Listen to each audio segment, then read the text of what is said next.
Hello, my freaky darlings. My name is Brooke, and today I'd like to talk to you about the secret of happiness and why I am so bad at it. For some background, I love this musical that was off Broadway last year called Daddy Longlegs, based on Jean Webster's 1912 novella of the same name. And it's about an orphan girl named Jerusha Abbott who's grown up her entire life in this orphanage in New England called the John Grier Home.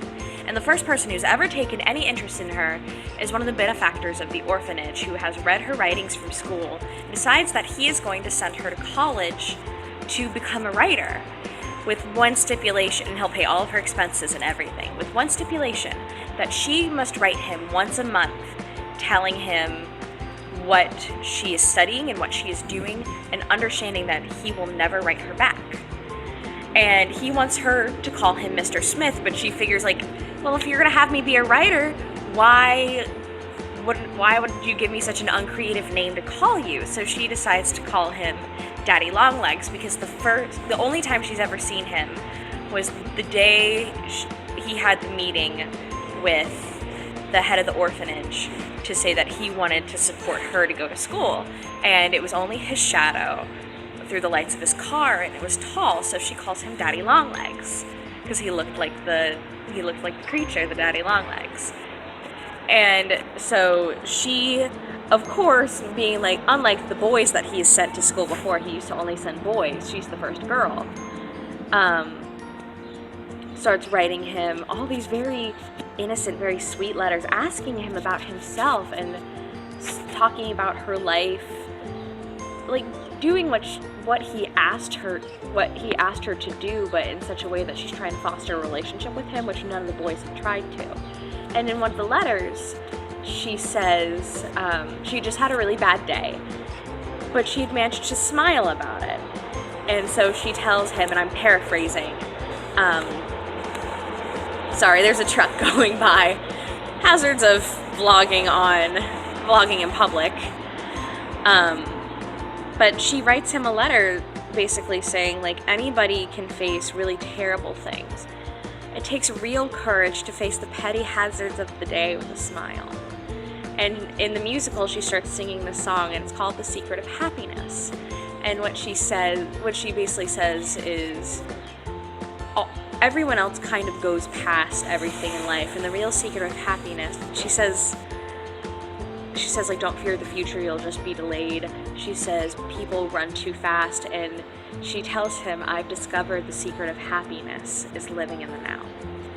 Which I remember the first time I listened to Secret of Happiness, like, it wasn't my favorite song, it had to grow on me, but just hearing that, secret of happiness is living in the now, which I had a professor back in my old school in my hometown tell me, hi Ginny, and I just remember that sticking with me, because as much as people think, I'm so happy and so cheerful, I am terrible at living in the now.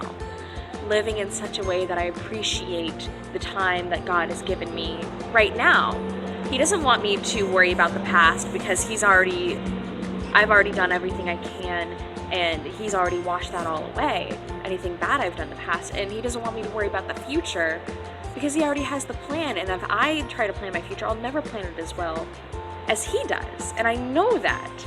At least up here I do, down here I don't. And I realize what a travesty it is that I don't live my life in the now. I live it in either the past or the future. And it's only very fleeting moments where I live it in the present. And the thing I have to tell you is it doesn't do me any good. And it's hard being in the habit of living in the past or the future to really live in the now, really appreciate the time. And I understand that not everybody who will watch this is watching it is a person of faith. I understand that. But that God, or capital S something, or the universe, or whatever you believe in, you have to do what you will with the time it's giving you right now. Because that's all the time you have. You can't fix the past or change the future. You just have to live for now. And I want to start doing that. It's going to be a hard, long road, but the secret of happiness, of truly being happy, is living in the now. It was just something I had to talk about because I'd been listening to The Secret of Happiness today, and it was just on my mind. And as always, I appreciate you guys for listening. I will ask you, as always, to click like and subscribe. My social media pages are in the description. I will add a link to the Daddy Long Legs YouTube page because y'all just need to listen to the songs. They're so good. And I hope you have a nice day, my freaky darlings.